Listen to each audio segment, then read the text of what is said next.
Hello, entrepreneurs. Welcome to another episode of Entrepreneur Fundamentals. My name is Robert Bitto. Today we're going to talk about change. Change comes for everybody, like death and taxes. If you're a small business owner, you're going to have to learn to deal with change.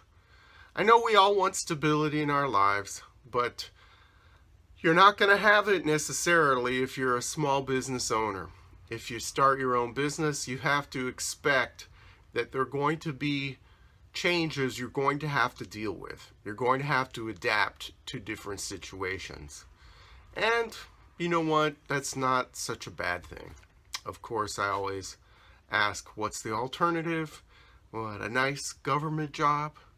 A nice cubicle in some company somewhere? Well, you know what? Your company may be sold right out from under you, and the government may decide to reorganize departments and whatever.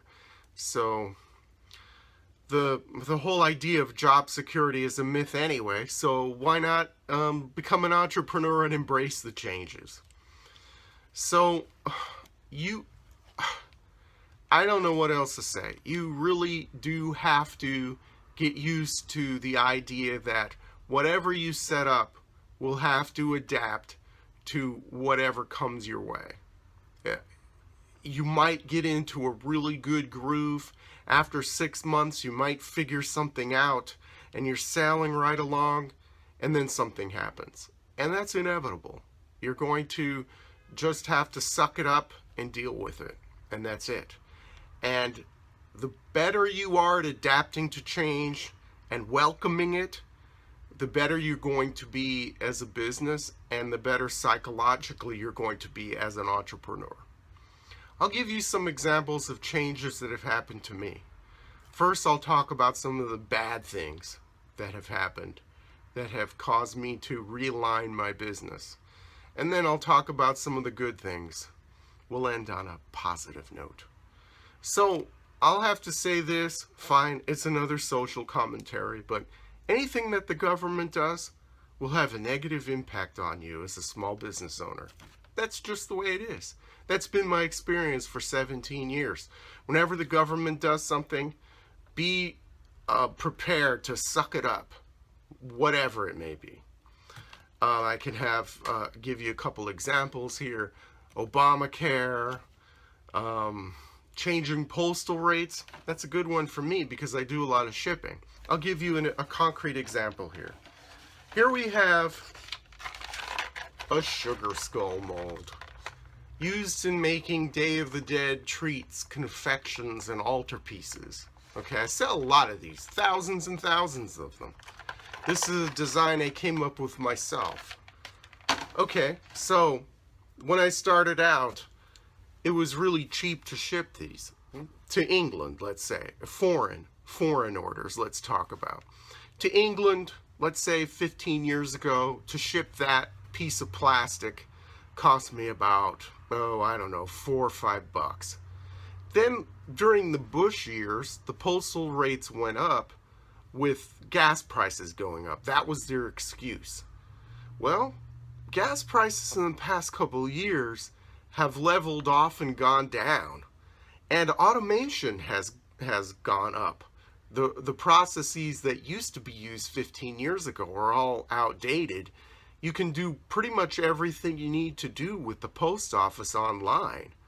So there's more efficiency, gas prices have gone down. So tell me then, why did this $5 package 3 years ago turn into an $8 package, and then last year turn into a $12 package, and now to mail this little piece of plastic to England, it costs me over $18 to ship. Okay, so those changes happened this past January, and I saw my international sales go from 25% of my total revenues to 8%. That's just crazy. Just by some bureaucrat making the decision far away from me, not knowing anything about my business, and making that decision and then changing everything. Now, what do you do to that? What do you do in the face of that? You just have to suck it up. I just have to say, okay, now what can I do? Okay, unless the postal rates go down, then I'm just going to have to concentrate on the good old US of A. If the government wants to promote exports and small businesses, they better change the whole postal rate structure.